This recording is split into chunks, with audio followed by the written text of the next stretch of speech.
qué rápido se fue el break. Bueno, pero... Sí, sí, muchas gracias. Bueno, ya les adelantaba de qué va este módulo 3, ¿no? Del programa del día de hoy. Ya les platicaba yo que justo en este proceso de modificación de la norma se echó mano de otro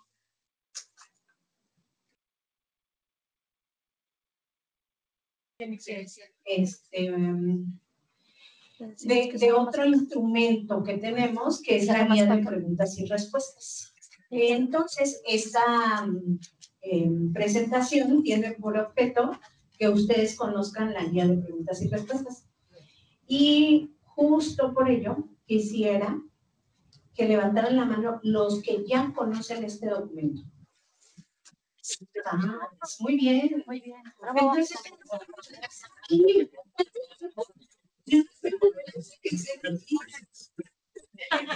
ya no sé qué voy a hacer en esta presentación. ¿Me pasa la que sigue? Bueno, ¿le das otro clic, por favor? Ok. La pregunta medular es, ¿qué es una guía de preguntas y respuestas en materia de normas oficiales mexicanas? Número 1. ¿Conocen alguna otra guía de preguntas y respuestas de normas oficiales mexicanas? ¿O esta es la primera que conocen? No, porque ni siquiera tenemos una norma oficial mexicana de buenas prácticas de distribución. Si hay por ahí un par, ¿eh? A lo mejor como cultura general, esas veces que no les agarra el sueño. Si no nos pasa. Pero sí hay, esta no es la primera guía de preguntas y respuestas de una norma oficial mexicana. Sí es la primera versión para la 241, eso sí, ¿ok? Entonces, ¿qué es una guía de preguntas y respuestas? Son instrumentos de carácter orientativo, y esto lo pusimos en negritas porque quiere decir que no es regulatorio, ni normativo, ni podemos en la visita decir, lo dice la guía, ¿no? Porque la guía tiene esta condición en específica, es para orientar. Y entonces, una guía de preguntas y respuestas tiene el objetivo justo de lograr una comprensión mucho mejor de la norma oficial y de la aplicación de la norma. Entonces, la siguiente pregunta sería ¿quién hace la guía de preguntas y respuestas? Esa es la siguiente pregunta. Ya vimos que es una guía de preguntas y respuestas. ¿Quién la hace? ¿Alguien sabe? ¿Cuáles son las reglas del juego para emitir una guía de preguntas y respuestas? No se preocupen, vamos a ver qué sigue. Ok, la guía de preguntas y respuestas, las reglas del juego las comentó el maestro Julián, ¿se acuerdan? Él nos decía que se conforma un grupo, un subgrupo técnico, que puede tener actores comunes con el subcomité o no.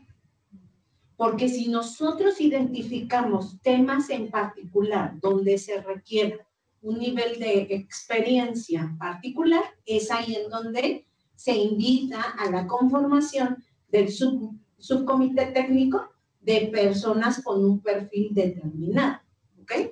Entonces, la guía de preguntas y respuestas de esta norma, de la NOM 241, va en su primera versión. Esta es la primera vez que sacamos la guía de preguntas y respuestas. ¿Qué tiene esta guía? Esta guía tiene 14 apartados. Obviamente, si queremos que la guía tenga la finalidad de orientar, no vamos a hacer un libro de 200 hojas, ¿cierto? Queremos tener un documento ágil, fácil de leer, fácil de comprender, porque esa es la finalidad. Y entonces este es el primer reto que tuvimos como subgrupo técnico, porque de pronto queremos hacer una pregunta por cada numeral. Y si quisiéramos hacer una pregunta por cada subnumeral, ay, ¿cuántas tendríamos? Ese es el primer reto, establecer una cantidad que corresponda a un documento fácil de entender y ágil de la lectura. Entonces, para esta guía de preguntas y respuestas, solo hay referencia a 14 apartados. De los 19 numerales de la norma 241, solo 14 tienen preguntas. ¿Cuáles son? Los vamos a ver en adelante. Luego, esta guía de preguntas y respuestas solo tiene 51 preguntas con sus respectivas respuestas. Esto en su primera versión. Pero esa es una de las reglas básicas de una guía de preguntas y respuestas. Tampoco es que vayamos a hacer 300 preguntas, ¿no? Sino tenemos que ver muy enfocado dónde es lo que nosotros necesitamos sea clarificado, ¿ok? ¿Me pasa la que sigue? Entonces, el propósito de esta guía es que los fabricantes de dispositivos médicos, los almacenes de depósito y distribución de dispositivos médicos, que van a tener que aplicar la norma 241, mediante una serie de preguntas y respuestas puedan tener una mayor claridad de lo que se tiene que hacer para cumplir la norma 241. ¿Ok? ¿Por qué es importante? Porque es importante que nosotros entendamos la norma 241 y por qué es importante que tengamos una guía de preguntas y respuestas. Porque la salud no es algo que sea un juego, ¿cierto? Creo que eso todos aquí como profesionales de salud lo tenemos muy claro. La salud es un factor importante para el bienestar de toda nuestra población. Y por eso, desde la trinchera que estemos, el sector académico, las asociaciones, los fabricantes, buscamos un bien común. Y ese bien común es la salud de nuestra población.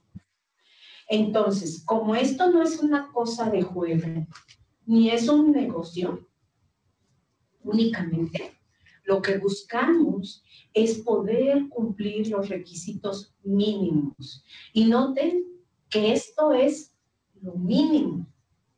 A partir de ahí, nosotros podemos implementar una política de calidad en nuestro establecimiento superior a lo establecido en la 241. Sí, deberíamos, porque entendemos la importancia de lo que fabricamos y comercializamos. Por eso nos interesa y yo de verdad les agradezco que se tomen el tiempo y vengan, porque todos estamos llenos de trabajo, pero salirnos del entorno para concentrarnos en entender cómo aplicar, eso de verdad no tiene precio. Y al final es una inversión que va a redituar en lo que hagamos en el día. Entonces, por eso es muy importante. Vamos a poder garantizar calidad, seguridad y desempeño de nuestros dispositivos médicos. ¿De qué forma? Fíjense en esta palabra. Consistentemente. Ese es el objetivo. No importa si hoy no recibo la visita de COFEPRIS. Si mañana no la recibo, si la recibo dentro de 3 años, ¿qué es lo que yo busco? Consistencia. Y eso, señores, es un reto. Es un reto. Porque cada vez los costos son más altos. El ingreso es menor. ¿Y cómo se le hace para que con menos podamos seguir suministrando dispositivos médicos de forma consistente. ¿Cómo se hace eso? Con buenas prácticas de fabricación. Porque si entendemos el requerimiento con lo que tengamos, vamos a poder cumplir el requisito mínimo. ¿Ok? Entonces, por eso quise poner esta diapositiva, porque me parece que es muy relevante que entendamos que la guía, sin duda, es una ayuda más que vamos a tener para entender qué quisieron decir los del subcomité cuando escribieron esto. ¿Ok? Vamos a la que sigue. Entonces, aquí esta diapositiva tiene el objetivo de que veamos de forma rápida dónde están, ¿se acuerdan que les dije? Son 14 apartados que sí tienen pregunta. Entonces, el primer apartado de donde sí hay pregunta es del apartado 1, objetivo y campo de aplicación, del apartado 5, sistema de gestión de calidad, del apartado 6, gestión de riesgos, del apartado 8, personal, del apartado 9, instalaciones y equipo, del apartado 10, calificación y validación, del 11, sistemas de fabricación, del 12, laboratorio de control de calidad, del 13, liberación de producto terminado, del 14, estudios de estabilidad, del 16, actividades contratadas, del 18, buenas prácticas de almacenamiento y distribución, del 19, concordancia con normas internacionales y mexicanas, y finalmente del 24, apéndice normativo, ¿correcto? Y aquí les puse cuántas preguntas por apartado. ¿Y ya miraron la que puse en amarillo? ¿Qué les dice eso? Increíble. No, de verdad, yo cuando hice la diapositiva dije, ¿es en serio? 8 preguntas para saber si me aplica la norma 241. ¿Qué pasó ahí? Pues sí, efectivamente. La pregunta medular es, oiga, química, ¿de verdad sí me aplica? Pero es que yo nada más hago esto. ¿Sí me aplica? Empecemos por saber si me aplica o no me aplica. Bien interesante. Pero no se desanime. Es la primera versión, ¿no? Y al rato vamos a hablar de qué pasa con estos documentos que son de carácter orientativo. Y se acuerdan que platicamos que cuando fuimos con la primera versión de la 241, allá en 2012, 2011 en realidad, ¿qué fue lo que pasó? Que teníamos una oportunidad de mejora increíble.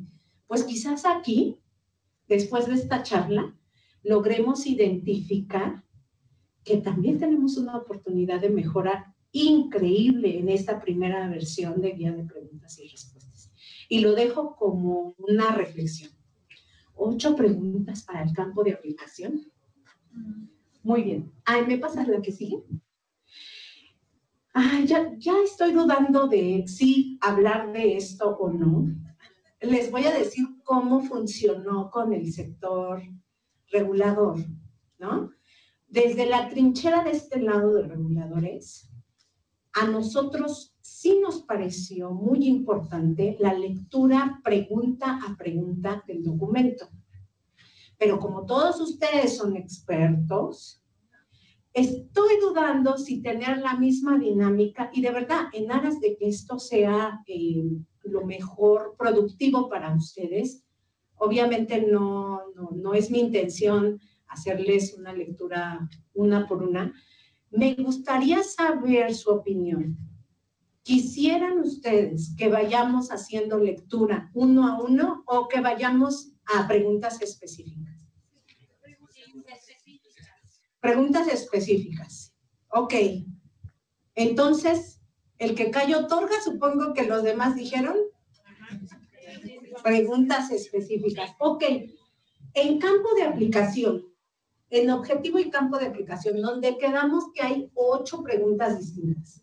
¿Alguien tiene una pregunta específica que quisiera que abordemos? Pues,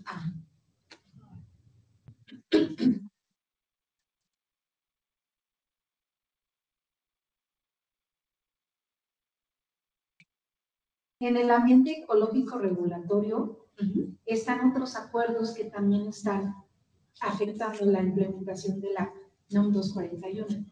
Por ejemplo, este acuerdo de equivalencia con la ISO 13485. Y por otro lado, todo lo que tiene que ver con las maquiladoras INMEX. Entonces, como que eso no tiene tanto que ver con este punto específico, pero hasta cierto punto, ¿cómo saber cuando un sitio de fabricación que tiene INMEX o que tiene esta cuestión de la equivalencia de acuerdo a este documento que se emitió en el Diario Oficial de la Federación, le aplique o no la norma? Creo que esa es una pregunta que me han hecho a mí, me quedó un poquito desconcertada porque yo ya iba directo a la norma, mira, la norma, pues, pero eso es como 2 pasitos antes. A ver, considerando lo que comenta,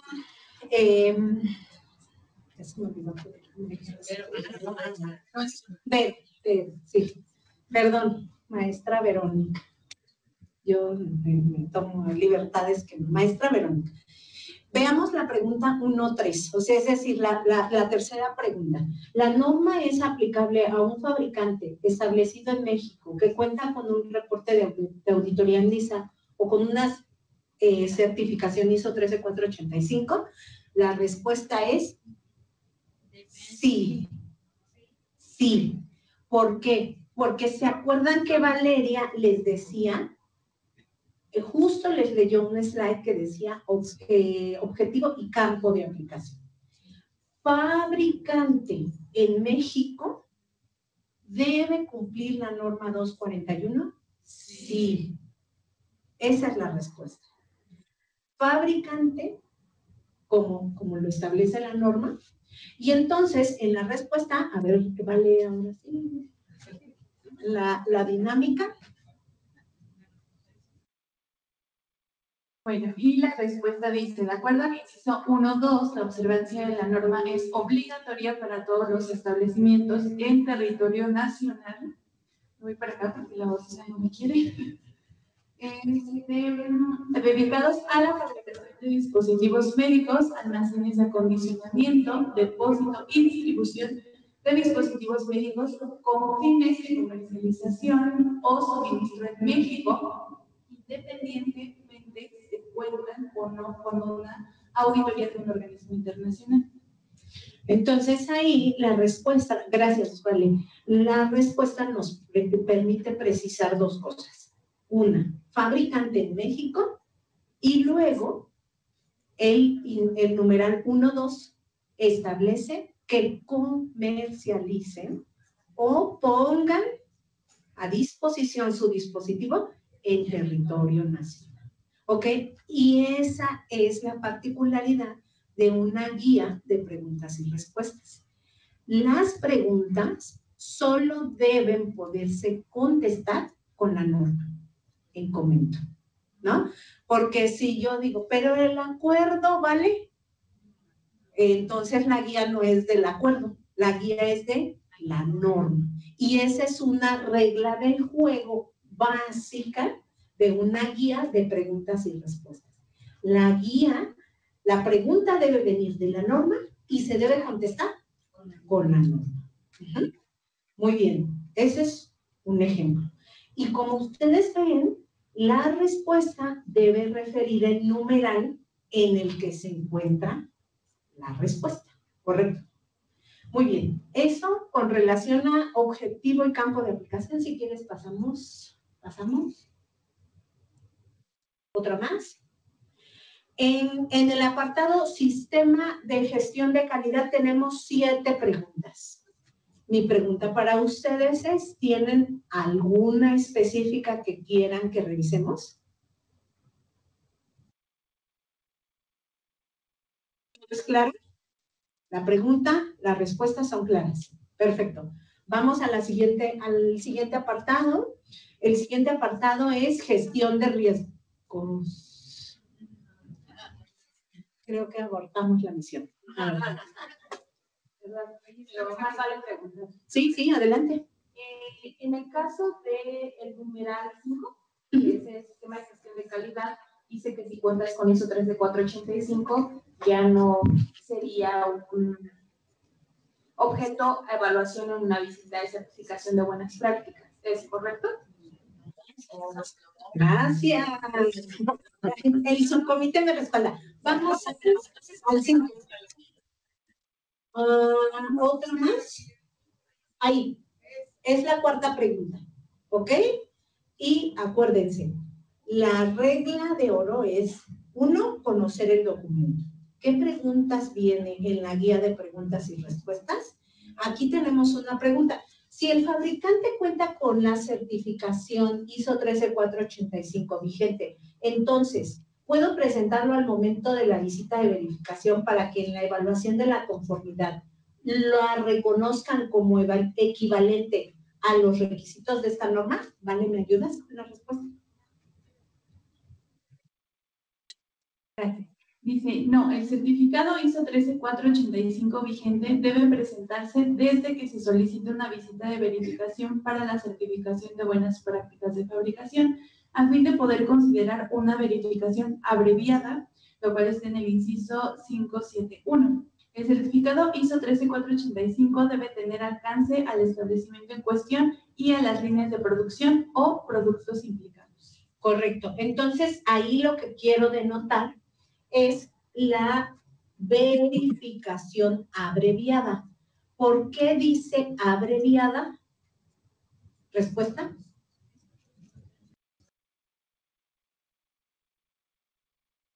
¿Ideas? ¿Cómo? Menos días, ok. ¿Y por qué son menos días?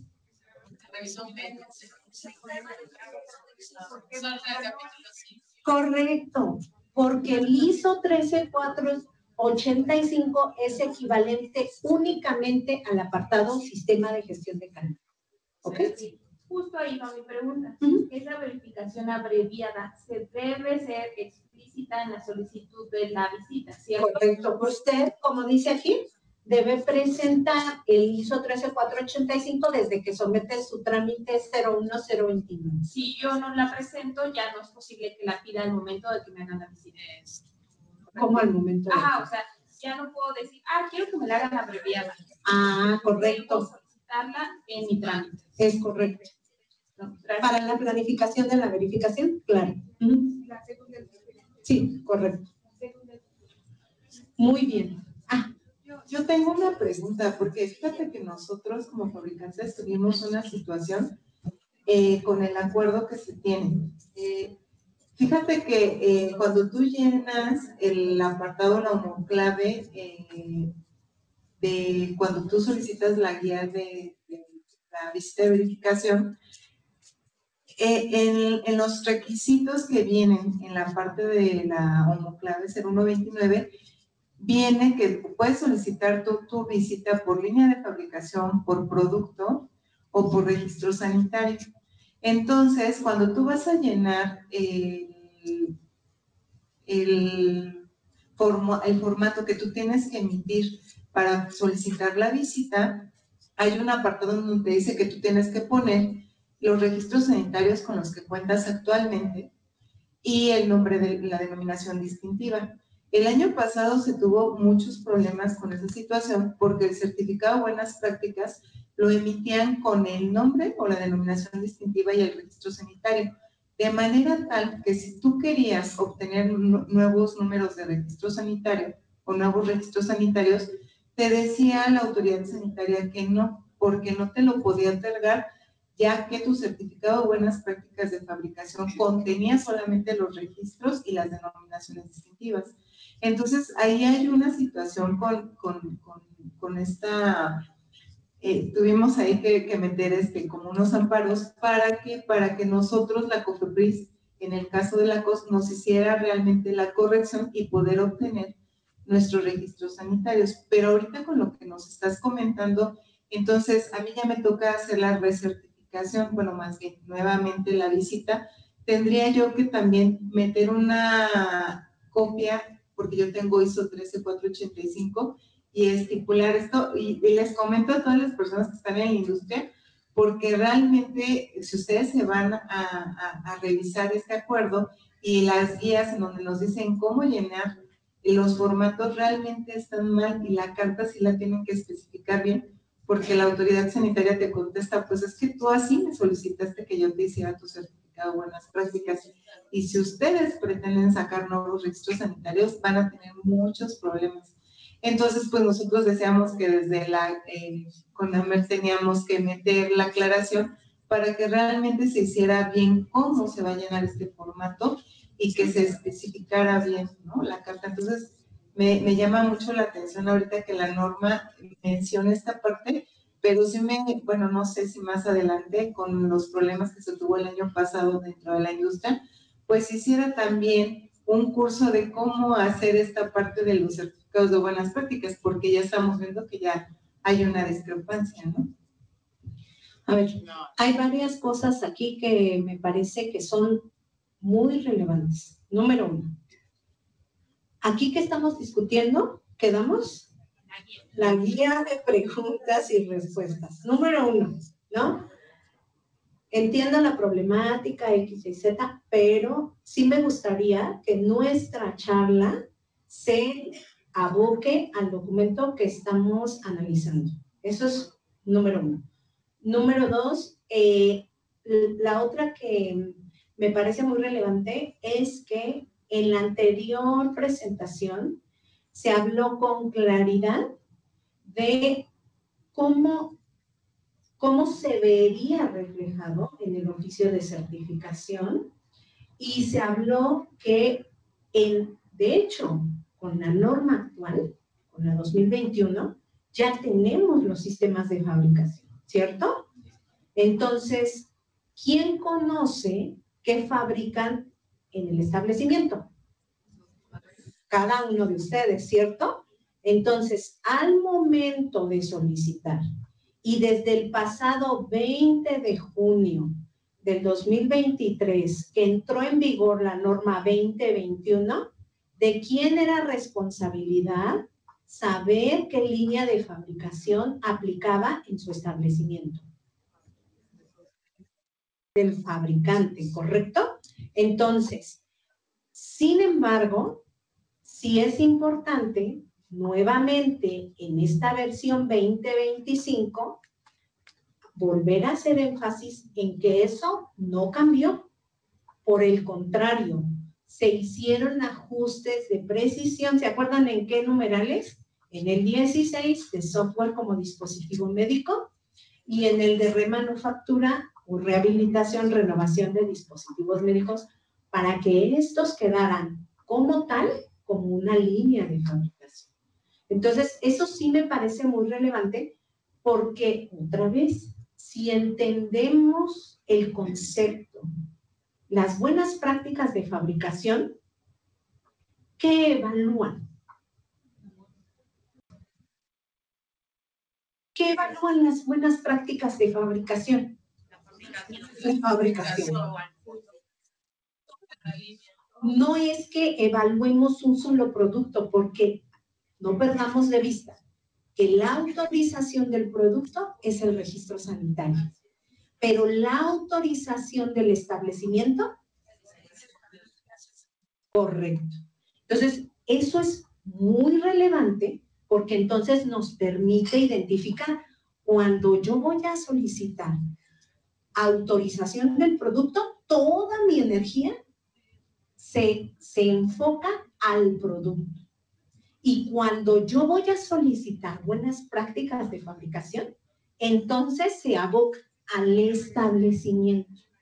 Entonces, cuando solicitemos, por eso hablábamos en la plática anterior, cuando solicitemos la certificación de buenas prácticas, nosotros decimos, 1, de ese numeral 10, ¿qué línea de fabricación tengo yo?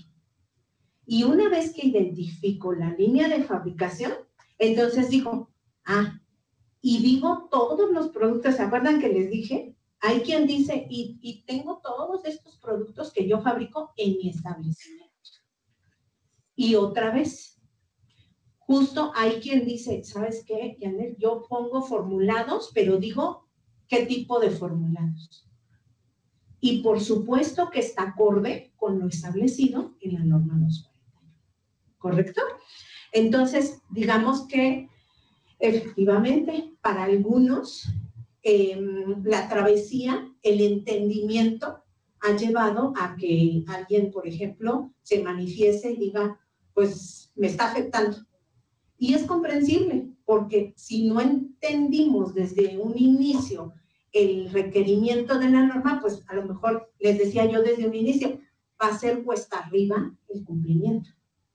Pero justo este tipo de foros, este tipo de modificaciones de los documentos nos permite tener mayor claridad de no solo del requisito que se va a cumplir, sino cómo se va a ver reflejado en el documento final, que para este caso en particular de la norma 241 es el oficio de certificación.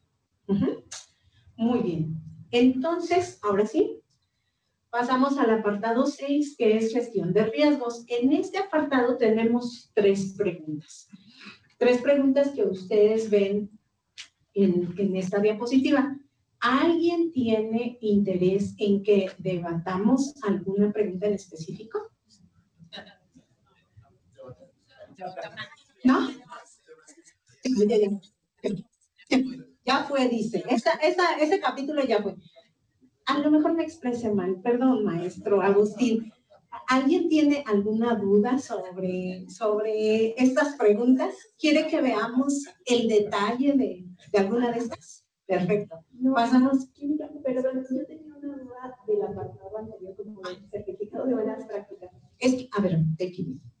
¿El apartado anterior cuál era? Sistemas de calidad. Sistema de gestión de calidad, correcto.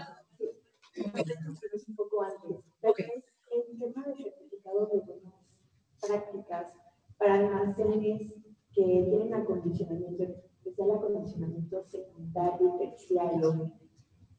La norma nos dice, bueno, que no se tendrá que presentar para resolver nuestro producto sanitario, pero que puede ser solicitado a petición. Entonces me gustaría entender un poco más este punto. A ver, ya sé cuál dices tú. Esta, la 5.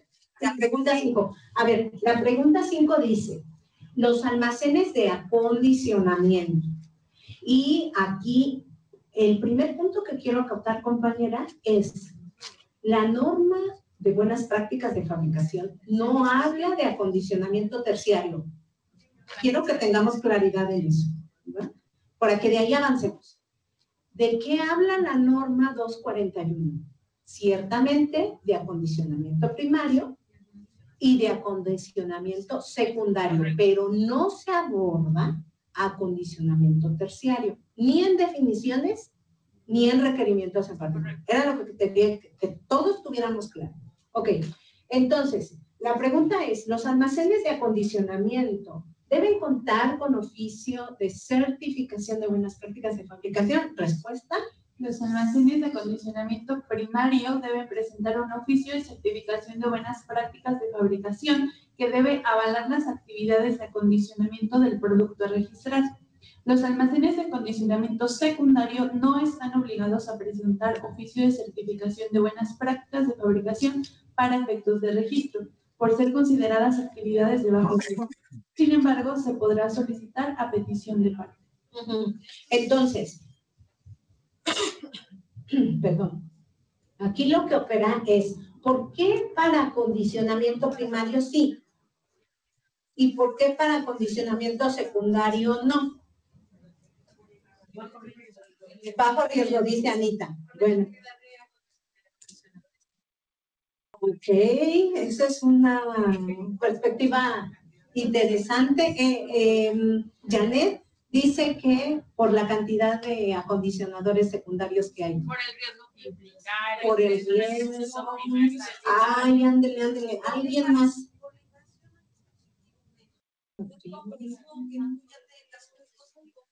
Que ya está fabricado con unas prácticas que estén basadas en esa primaria. O sea, que tú no tengas que acondicionar en un acondicionamiento primario donde al final vas a tener el producto para salir. Maestra, ¿eso no es riesgo? Era lo que decía Anita, por el riesgo, ¿no? ¿Saben qué está implicado? Miren la definición de producción. acondicionamiento primario todavía es parte de fabricación. Esa es la parte medular. ¿Por qué el acondicionamiento primario sí o sí debe tener oficio de certificación? Porque todavía se considera proceso de fabricación. ¿Ok? Y bueno, todo lo que ustedes comentaron, que definitivamente tienen la razón, el riesgo, la manipulación, todo eso tiene que ver. Pero la parte medular es lo que se entiende como proceso de fabricación de un dispositivo médico.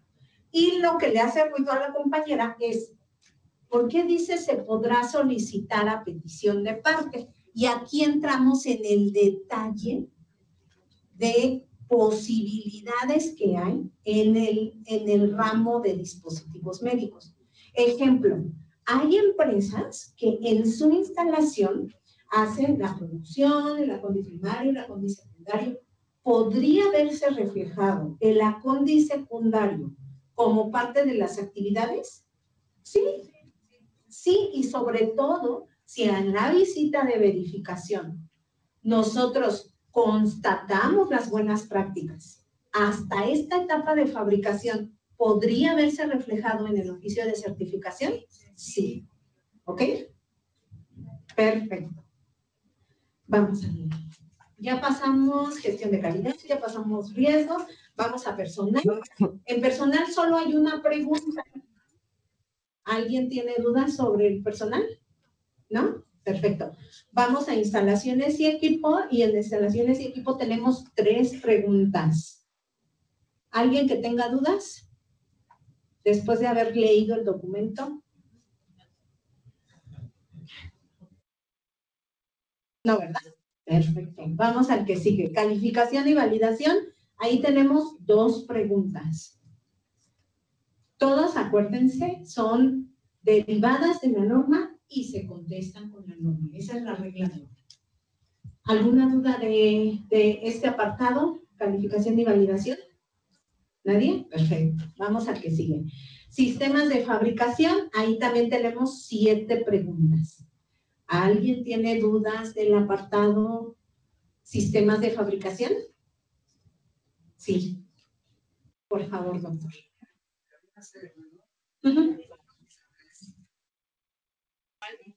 11.3. Con qué liberación de producto terminado, pregunta 1, en cuanto a las muestras de retención de un almacén de depósito de distribución de dispositivos médicos. En un caso dice que no, en el otro habla sobre que el fabricante determina en dónde deben estar las muestras de retención. Sin hacer ruido, porque también puede ser el caso que el fabricante no guarde muestras de retención. ¿Y qué pasa en ese caso? Ok, a ver. Hablo de un fabricante de extranjero, no un fabricante. Ok. Entonces, en ese sitio son productos importados, ¿no?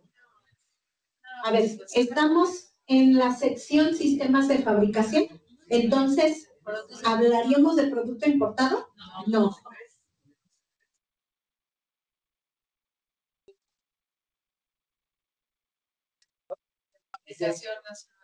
Dice que no. Correcto. Pero ya en el caso del producto terminado, dice en el 13.1, se requiere almacenar muestras de retención de dispositivos médicos importados en los almacenes de depósito y distribución. Ahí me hace ruido, o sea, yo estoy confundido, pero quisiera que me lo aclarara. Sí, por supuesto. Miren, ¿cómo opera la guía de preguntas y respuestas? Hay un apartado y este apartado nos dirige a qué tipo de establecimiento nos estamos refiriendo o bien a qué proceso nos estamos refiriendo. En particular, doctor, la que usted comenta, la 11.3, deriva del numeral 11, que es sistemas de fabricación. Quiere decir que esta pregunta está enfocada a un fabricante en territorio nacional. Entonces, la pregunta dice, ¿los almacenes de depósito y distribución requieren conservar muestras de retención de dispositivos médicos? Respuesta. No, tal como lo establece el inciso 11.4, este aplica a los fabricantes con sistemas de fabricación de formulados, formulados estériles, agentes de diagnóstico, procesos biológicos y dispositivos médicos medicamentados. Entonces, ¿quién sí debe conservar muestras de retención? El fabricante en territorio nacional que tenga esas líneas de fabricación, formulados, formulados estériles, biológicos, agentes de diagnóstico y medicamentados. Ajá. Por eso está relacionado al apartado 11, sistemas de fabricación. Eso por un lado. Ahora, ¿qué ocurre si en otro apartado surge la pregunta? Ok, si yo realizo únicamente la importación, ¿requiero conservar muestra de retención? Otra vez, la guía puede contener una pregunta desde otra perspectiva, ¿correcto? Pero es importante, y agradezco el comentario, doctor, que correlacionemos la pregunta al apartado y numeral con el que se contesta. En este caso en particular, ¿quién debe conservar muestra, y es pregunta examen, muestra de retención? El fabricante, territorio nacional, ¿de qué líneas de fabricación?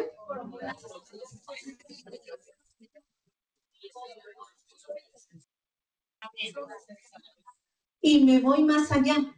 ¿De qué debe conservar muestra?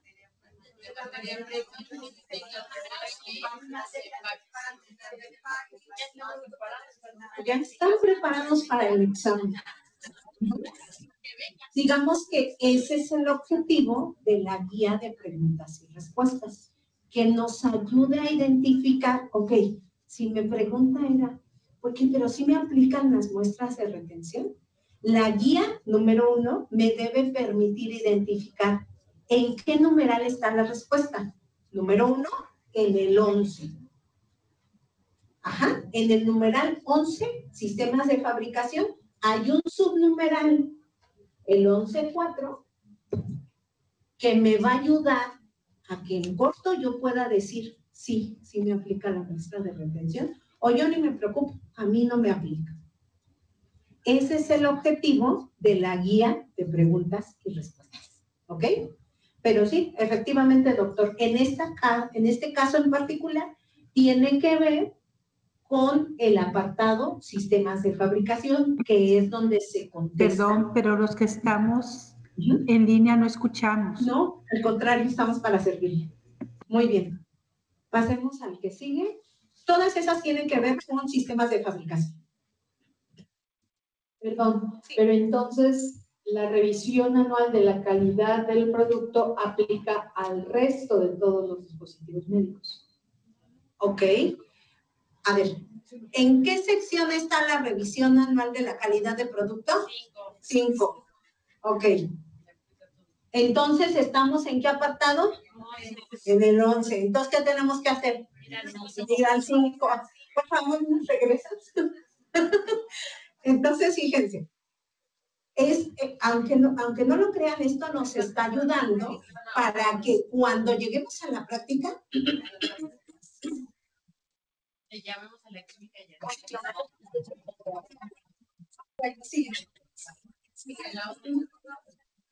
Okay. Vayamos al apartado correspondiente, ¿no? Entonces, número 1, en el apartado correspondiente a Sistema de Gestión de Calidad, hay una pregunta relacionada a revisión anual de producto y revisión anual de la calidad del producto. Vayamos a la que sigue.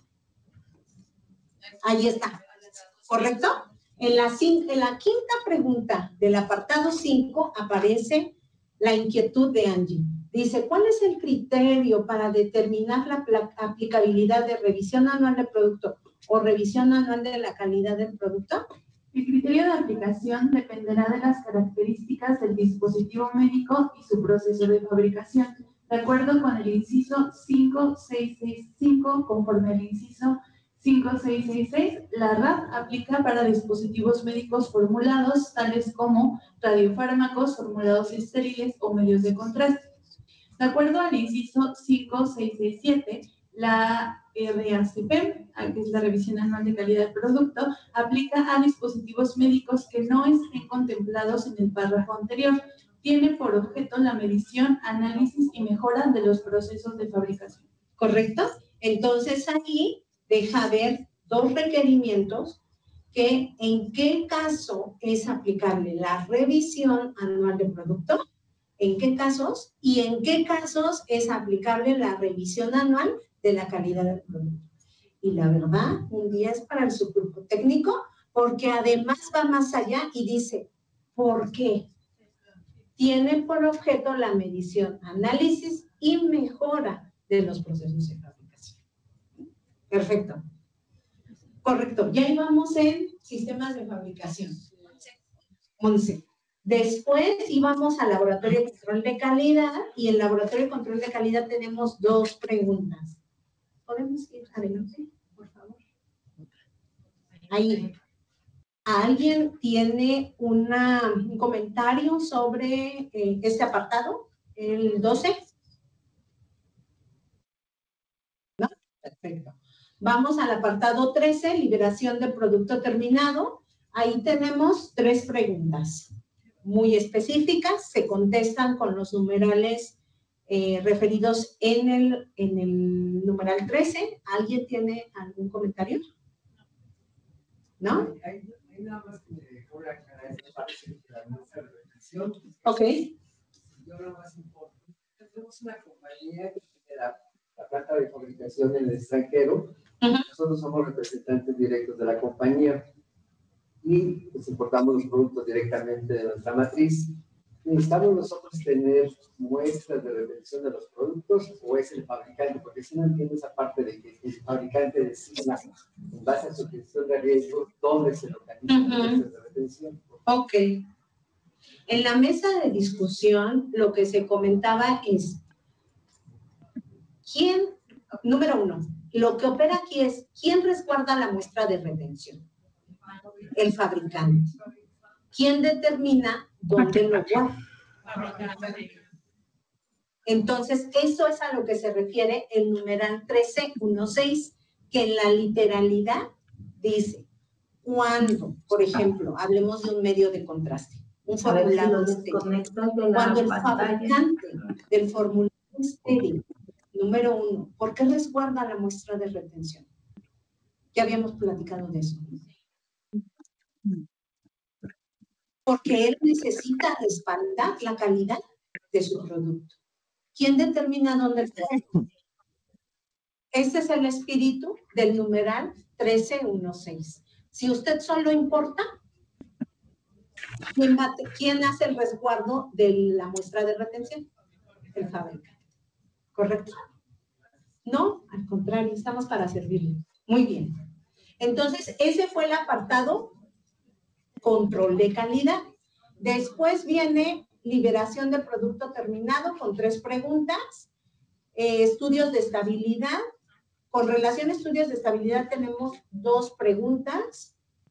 Perdón. ¿Tiene alguna decisión sobre ¿Tú escuchas? Yo no escucho nada. ¿No? Muy bien. Y luego tenemos el apartado 16, actividades subcontratadas. A este respecto tenemos solo dos preguntas. No. Perdón. Pero compárteselo a Tania.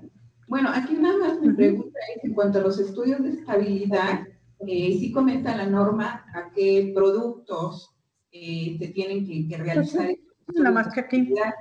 Ay, que lean todas las preguntas, no son poquitos. Pero en el caso, digamos, de otros productos que no, pero que requieran tener fecha de caducidad. Pues que según me dicen, para si no nos usamos respecto uno. O sea, ¿me los van a solicitar? Sí, si usted lo que quiere es que el registro ostente una fecha de caducidad, se requiere sustentar con evidencia que el dispositivo médico mantiene la calidad, la seguridad y el desempeño de la vida de su dispositivo. No, al contrario. Ajá. Buenas tardes, estoy en línea. Hola. Aquí un tema que es común es que muchas veces el alcance de la aplicabilidad de los estudios de Nadie de los que estamos en línea nos está depende de la transmitiendo en celular. estadística de las muestras cuando son lotes de comprador un lote de una pieza, que puede hacer caso, hasta 500 piezas. Y además están todos en un mismo registro sanitario. Entonces es común que esto, pues depende, como es por familia, la aplicabilidad, y esto es algo que creo que ni siquiera la farmacopea lo define, cómo establecerse qué es congestión de riesgos. Pero eso al final de riesgo es un poco subjetivo, porque también depende del criterio del fabricante, que tiene que documentar y justificar por qué lo está haciendo así.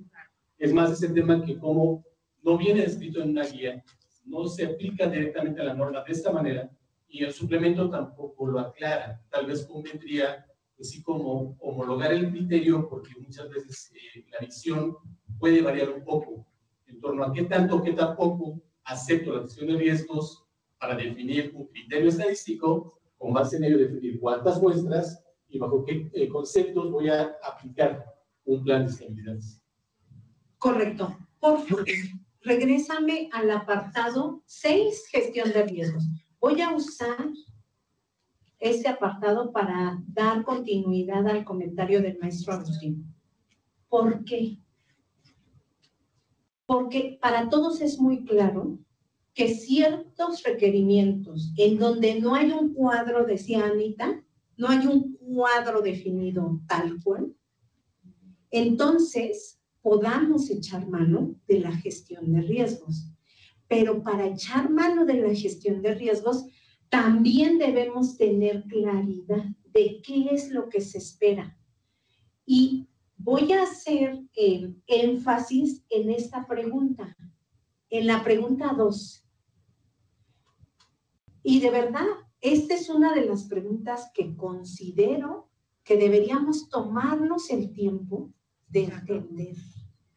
Porque de verdad, si no entendemos qué es la gestión de riesgos, cómo se hace una gestión de riesgos, otra vez se nos va a hacer cuesta arriba defender el criterio, defender la vestimenta, defender la calificación del área o no tener la calificación del área. Entonces, respuesta, vale, por favor. La gestión de riesgos debe incluir acciones que permitan identificar, mitigar y controlar las fallas potenciales en los sistemas, operaciones y procesos que afecten la calidad de los productos a través de 4 etapas principales: valoración, identificación del peligro, análisis de riesgo y evaluación del riesgo, control, revisión y comunicación del riesgo. Y esto está referenciado el apéndice: aplicación de la gestión de riesgos a los dispositivos médicos del suplemento para dispositivos médicos de la farmacopea de los Estados Unidos mexicanos vigente, la ISO 14971 e ICH Q9, y además el inciso 6.1 de la norma 246. Ok. ¿Esto por qué nos detenemos aquí, aunque nadie dijo quiero que abordemos gestión de riesgos? Porque está claro. Porque nosotros no lo sabemos, dice. Pero nótese que no solo es identificar qué podría salir mal. Eso es solo una parte, ¿no? Ya identifiqué, ¿no? Pero luego tengo que analizar el riesgo. Y no me debo quedar ahí. Yo tengo que evaluar el riesgo. Exacto, tengo que ponerle números. Y si no le pongo números, todo vale igual. Y no importa lo que haga, yo siempre salgo ganando. ¿Por qué? Porque uso la gestión de riesgos bajo un enfoque que no es el correcto. La gestión de riesgos debe permitir controlar, justificar lo que decía el maestro Agustín. Si yo con el documento que tengo no puedo justificar, Entonces, ¿qué hay que hacer? Volver. Sabemos el esquema de gestión de riesgos. ¿Y qué es? Es un ciclo. Es un ciclo. Y nótese, la gestión de riesgos sí incluye comunicar el riesgo. Si yo lo identifico el peligro, pero me lo quedo yo, nadie más va a poner interés en ese punto, porque yo no cumplí con comunicar lo que puede salir mal y las implicaciones para todos en el sistema. Entonces, cuando nosotros presentemos una gestión de riesgos para justificar una estabilidad distinta, para justificar una indumentaria distinta, para justificar una humedad distinta, tengo que presentar una gestión de riesgos que considere todas esas etapas. Si no, entonces ya no voy a poder justificar por qué sí lo hice o por qué no lo hice. Aunque tenga 3 Aunque, bueno. Dicho sea de paso. Por cierto. Por cierto. Bueno. Vamos a jugar para eso. Correcto. Muy bien. Pasemos a actividades subcontratadas. Quedamos que hay 2 preguntas. Y en actividades subcontratadas se supone que ¿tenemos alguna precisión? No. Perfecto. Pasamos al siguiente, que es el tan debatido. Buenas prácticas de almacenamiento y distribución. ¿Y se acuerdan cuál fue la única modificación en buenas prácticas de almacenamiento y distribución? El contraetiquetado. ¿Y se acuerdan cuántas preguntas surgieron en el apartado buenas prácticas de almacenamiento y distribución? Pero ¿saben qué? Ahí sí me lo esperaba. ¿Por qué? Porque es nuevo. Porque es un requerimiento 100% nuevo. Y cuando algo es nuevo, pues efectivamente la pregunta es ¿cómo, cuándo, por qué? ¿Sí? O sea, ahí surgen todas las preguntas. Es claramente esperable. ¿Alguien tiene alguna duda del apartado 18?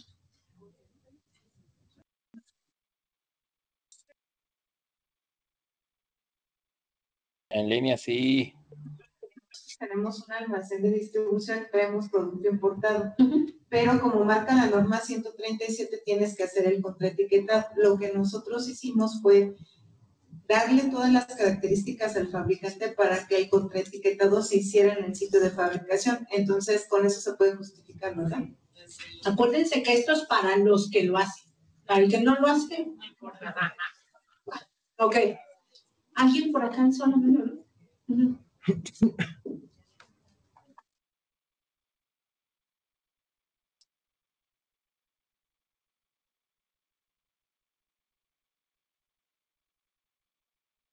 Hola, buenas tardes. Buenas tardes. Quisiera abordar personal desde la perspectiva de 18.4, que nos habla que la organización debe de contar con el personal adecuado para, de acuerdo a las operaciones y el tamaño de la organización.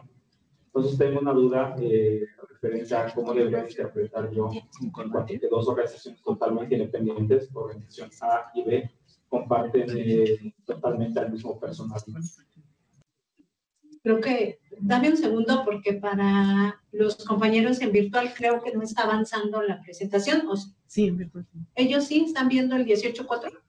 Nosotros estamos viendo, nosotros estamos 18.3. Es al revés. Son fallas técnicas, denos un segundo porque para la sala en vivo no está mal. Perfecto. Exacto. 18.4. La pregunta es, ¿se deben contar con el suplemento para establecimiento dedicados a la venta y suministro de medicamentos y demás insumos para la salud en los almacenes de distribución? Sí, diseño y contar con el suplemento para establecimientos dedicados a la venta y suministro de medicamentos y demás insumos para la salud, así como el suplemento para dispositivos médicos de la FEO vigente. Correcto. 11871.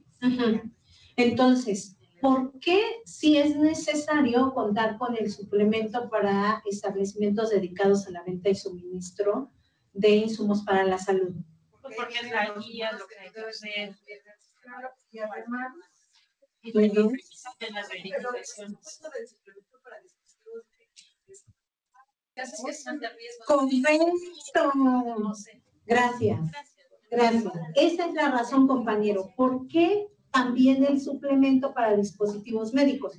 Porque incluso en un almacén de depósito y distribución, varias de las cosas las vas a fundamentar en gestión de riesgos. Y ya hablamos de que digamos, el apéndice informativo de gestión de riesgos está publicado en el suplemento. Pero también los normativos.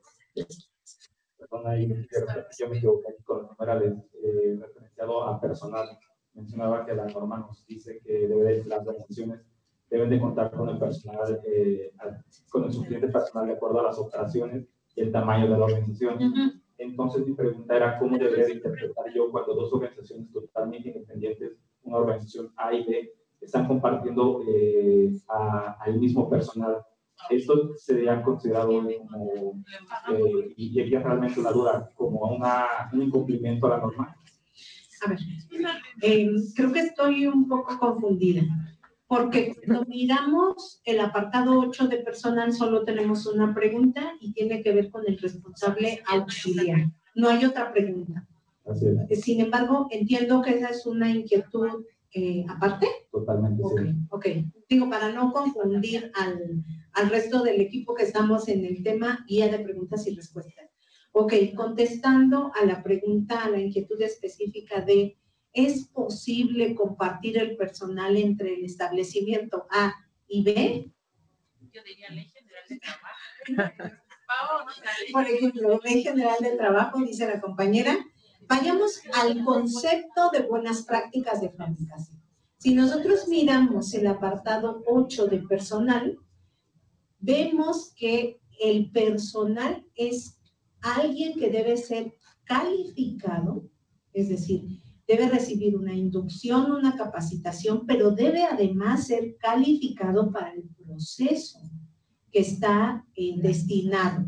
Esa es, digamos, una parte medular del cumplimiento de las buenas prácticas de fabricación. ¿Por qué es importante? Porque la misma norma establece que uno de los factores principales en el cumplimiento de las buenas prácticas de fabricación, sin duda, va a ser el personal.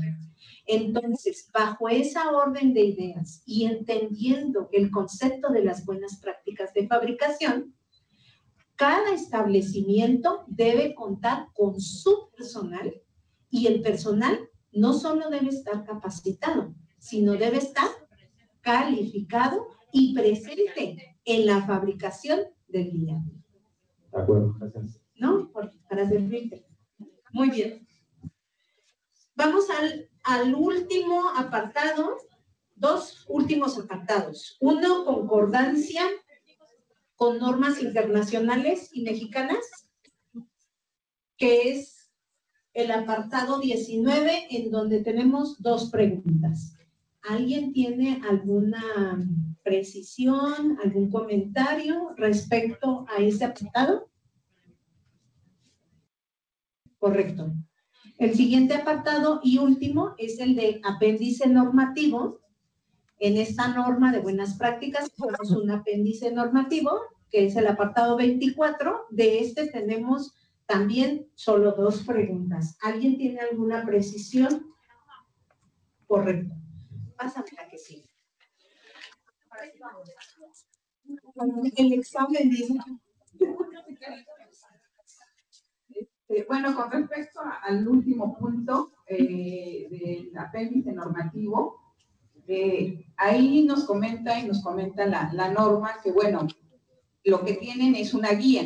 Es decir, nosotros tenemos que saber nuestro dispositivo médico y en dado caso, como bien también comentaba usted, nosotros, en dado caso que que aunque el dispositivo pudiera encontrarse en algún punto del apéndice, y yo por el conocimiento mediante la gestión de riesgo, digo, bueno, justifico por qué debería de estar en otro lado, ¿cómo lo ve la parte de COFEPRIS, ¿no? En caso de que me vayan a auditar, ¿qué requeriría, aparte lógicamente de justificar, o cómo podríamos poner ese criterio, ¿no? De que tú me estás pidiendo y me dices que si está en el punto de clasificación, para ti COFEPRIS ahí debe de estar, ¿no? Entonces, bueno, solamente para ver cómo podríamos abordar este punto. Ok, muy buen comentario, compañera. A ver, esto da paso a sentar base en dos requerimientos específicos. En el cuerpo de la norma, sí podemos encontrar clasificaciones específicas para un tipo de producto. En el cuerpo de la norma como requerimiento. Cuando esto ocurre, esa clasificación ya está establecida por el tipo de producto y por la línea de fabricación. Pero, ¿qué ocurre cuando no hay un requerimiento en particular? Entonces, cuando no hay un requerimiento en particular, como lo establece el apéndice normativo, ahí sí puedo echar mano de diferentes criterios. ¿Con base en qué puedo yo definir la clasificación, el tipo de área que voy a tener, como lo establece el apéndice normativo, de acuerdo a la naturaleza del proceso, al tipo de dispositivo médico y a la gestión de riesgos? Pero, vuelvo a repetir para dar mayor claridad, si existe una clasificación en el cuerpo de la norma como requerimiento normativo, entonces ahí no hay más que cumplir el requerimiento. Y eso es muy importante porque lo que no debe ocurrir es utilizar la gestión de riesgo para justificar un incumplimiento. ¿Ok?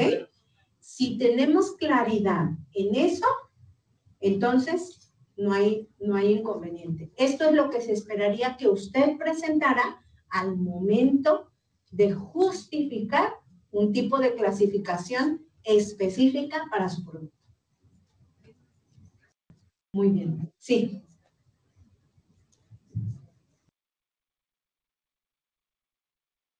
Muchas gracias. Buen día. Nada más por hacer una aclaración. En la parte de las muestras de retención, perdón, dice que debemos de ser, obviamente, de diferentes productos, pero hay una parte donde dice que es para agentes de diagnóstico en vivo, tener las muestras de retención. ¿Qué pasa cuando tengo agentes de diagnóstico in vitro? ¿Aplica la misma? A ver, ahí otra vez. ¿Te acuerdan del numeral 11.4? Sí. ¿Para quienes dijimos que son requisitos normativos la muestra de retención de material de papilla, de material de empaque y de productos?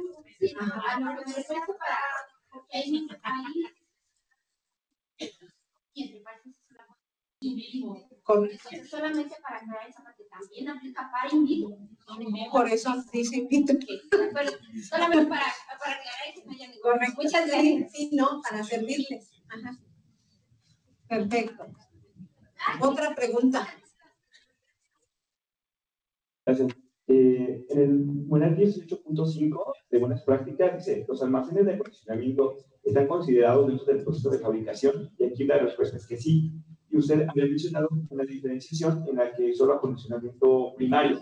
Entonces yo no sé si vale la pena precisar en esta pregunta, porque lo generaliza como acondicionamiento y se contrapone contra la primera explicación que nos dieron, en la que solo el acondicionamiento primario entra dentro de la definición de fabricación. Correcto. A ver, ¿cuál es el espíritu de esta pregunta? Número 1, los almacenes de acondicionamiento. Ese es el primer punto. No dice almacén de depósito y distribución, ¿cierto? ¿Cómo lo clasifica? Almacén de acondicionamiento. Porque volvemos a lo mismo. Los almacenes de acondicionamiento sí están considerados dentro del proceso de fabricación. Si cuando usted someta su aviso, usted lo manifiesta como almacén de depósito y distribución, esa es otra cosa. Porque usted lo que está poniendo con base en el 200 bis de la Ley General de Salud, bajo protesta de decir verdad, yo lo que hago solo es depósito y distribución. No hago acondicionamiento. Pero cuando yo sé que si hago acondicionamiento, entonces, ¿qué debo poner en mi aviso de funcionamiento?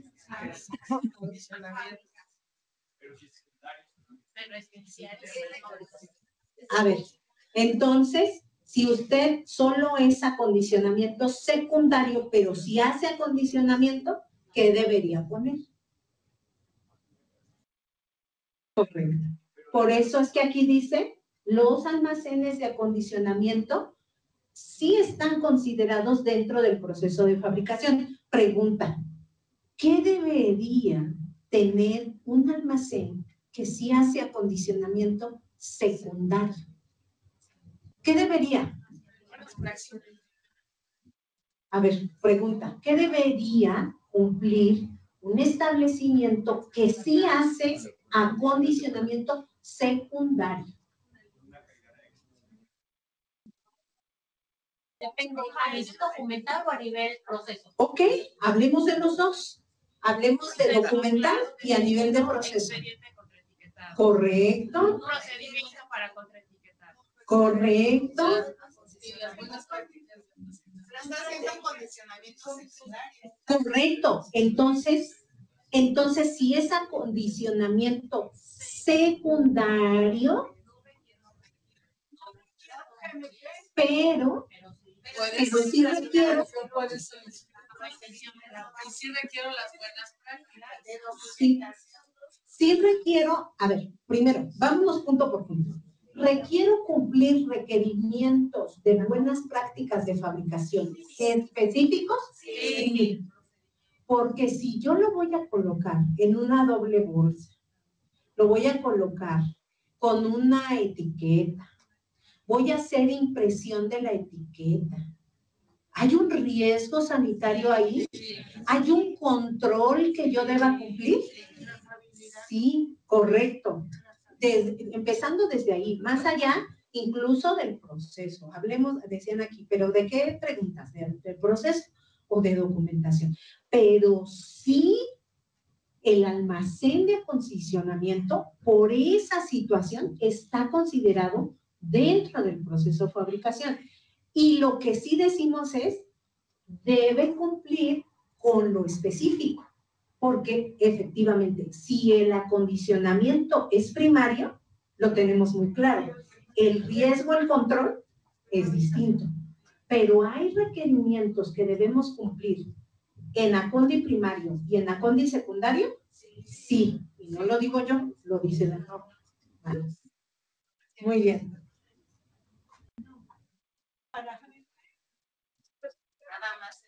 Gracias.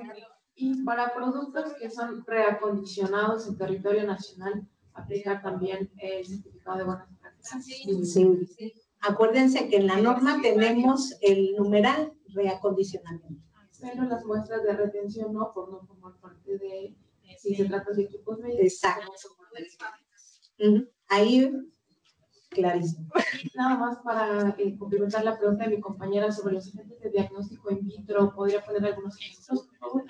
¿De diagnóstico in vitro? Sí, para especificar. Pues es que hay una variedad inmensa, digo, o sea, podemos ahí tener agentes de diagnóstico, no sé, de estos factores de tipo de sangre, antígenos, el de rosa, o sea, de verdad hay una lista impresionante de dispositivos médicos.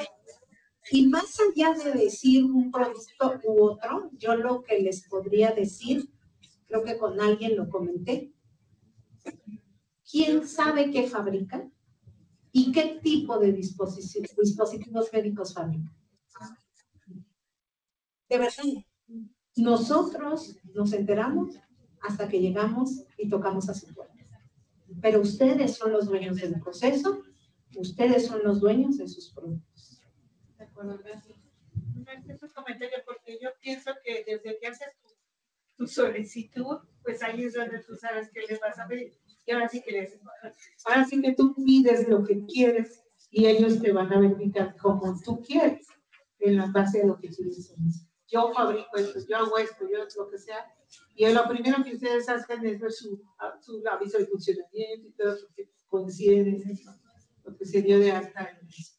Correcto. Por favor, vamos a las conclusiones. El examen.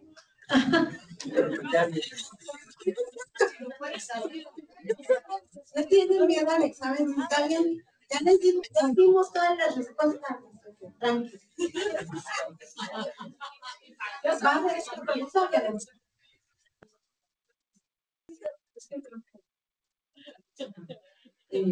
Bueno, en el numeral 18.7, que yo sé que habla de contraetiquetado para productos importados, el cual debe existir un expediente de contraetiquetado, yo tengo una duda específica. Cuando se realiza un contraetiquetado, esto ya es más para temas de licitación, ahí yo tengo esa duda, si también se tiene que hacer ese expediente. Hace un momento me acerqué, me dijo que por trazabilidad. Entonces, todo esto también lo debo aplicar en ese tipo de contraetiquetado. Y creo que voy a aprovechar tu comentario para decir que los requerimientos establecidos en la norma no es que sean para un tipo sí y para otro tipo no, ¿no? Sino son requerimientos que aplican, como lo vimos desde el slide número 1, desde el campo de aplicación, queda clarísimo a quiénes y cómo debemos dar cumplimiento. Yo solo quisiera agregar algo a esa respuesta. Y lo que está en la Ley General de Salud, en el artículo 4644, que habla justamente sobre el tema del control, porque por primera vez se tipifica como delito y como con sanción el tema de la falsificación, adulteración, contaminación y contaminación, falsificación, alteración y adulteración, ¿no? Esas 4. A lo que voy es que está específico en el momento de los temas de etiqueta y contraetiquetado.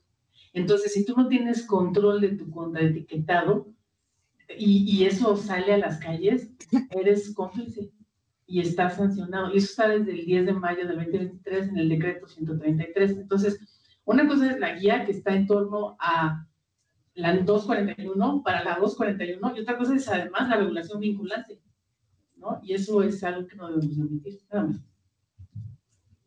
Gracias. Mire, por cuestión de tiempo, esta es la última, si me apoyan. Perdón, pero teníamos yo sé que ya hablaste de esto, pero no nos quedó tan claro.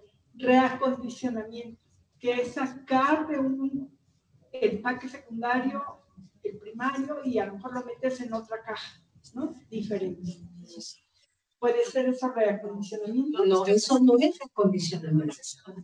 Porque eso es otra actividad, de hecho, de un producto que ni siquiera es fabricado por ti. Número 1, ¿cuándo es reacondicionamiento? Cuando yo soy la que lo fabrico, yo soy la que lo acondiciono y luego algo pasa y tengo que volver a hacer ese proceso de acondicionamiento. Eso sí es reacondicionamiento y vamos a la sección de definiciones, norma 241. Ajá. Dice el cambio de empaque de cualquier dispositivo médico siempre y cuando se garantice la calidad del mismo. Correcto, porque el fabricante es el que hizo la etapa de acondicionamiento y por una falla, por un fuera de especificación, por una desviación, dice voy a tener que reacondicionar. Pero él hizo el acondicionamiento digamos, la primera vez. Pero entonces cuando yo saco el producto porque lo importo de una manera y lo transformo a otra. ¿Eso qué es, chicos?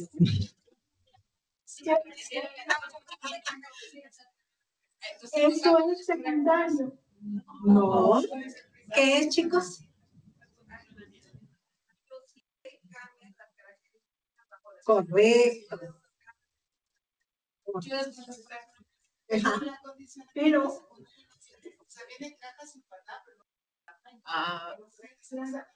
No, pero ella dice que lo sacan. Pero yo tengo dos registros sanitarios. Uno por lo que le importo, porque lo vendo tal como viene, y otro porque tengo otra marca privada de ese mismo registro. Entonces tú lo acabas de decir, tienes dos registros. Sí. Y teniendo dos registros, en ese segundo registro, ¿qué dice que haces tú?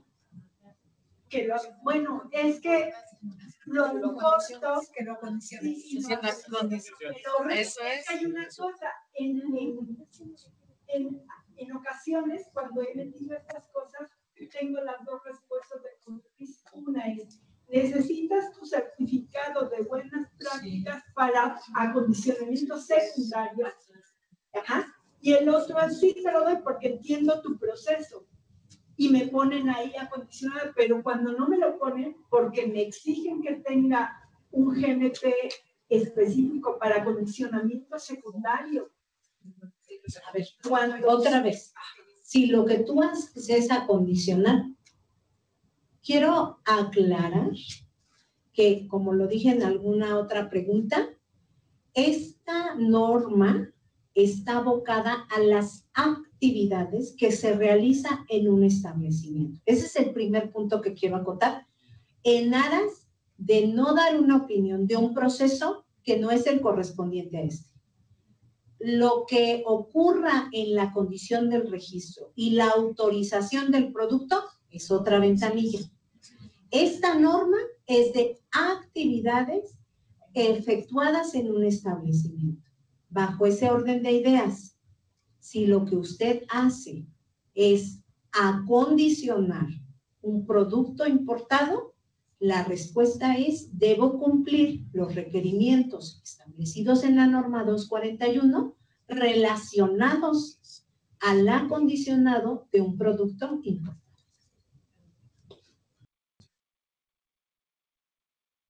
Pero no manipulo el empaque primario, o sea, digo, solo los tomo. Volvemos a lo mismo. Alguien por acá preguntó, ¿no? El acondi secundario debe efectuarse cumpliendo requerimientos específicos. Sí, ya.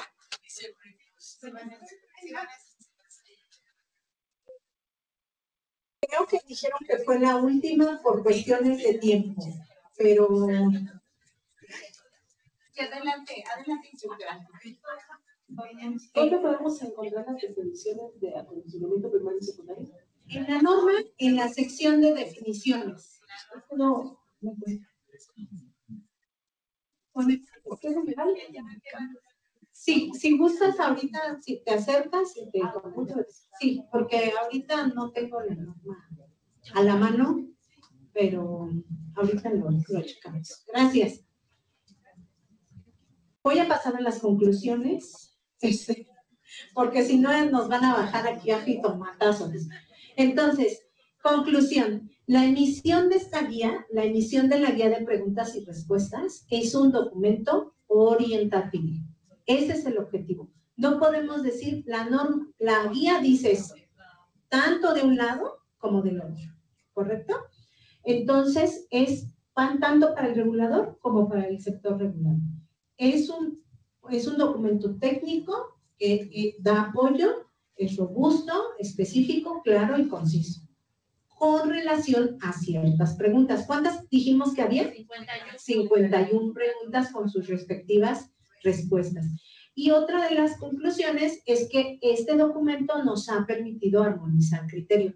Es más, haciendo una reflexión, en esta misma charla nos permitió aclarar por qué dice que las muestras de retención del importado, el fabricante dice dónde lo va a respaldar, ¿no? Fue uno de los temas que discutimos. Otro tema que discutimos es, si yo hago solo acondi secundario, ¿debo cumplir algo de la norma? Sí. Todos lo tuvimos muy claro, ¿correcto?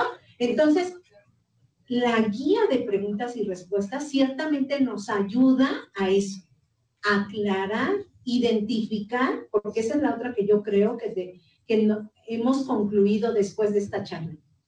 Si yo tengo una duda de las muestras de retención, ¿en qué apartado la buscaría? ¿Y cuál es el apartado de muestras de retención? En el 11.4. Muy bien. Entonces, la misma guía nos permite ir identificando. Ah, si yo tengo una duda de gestión de riesgos, ¿en dónde buscarme? ¿En qué apartado? En el 6. Y así sucesivamente. Entonces, esto nos permite identificar nuevas preguntas que surjan. Podríamos prescindir de las 8 preguntas del campo de aplicación y aplicar algo más técnico, quizás en una segunda versión. Identifiquemos que esas 8 preguntas las podemos usar en algo que técnicamente genera más confusión.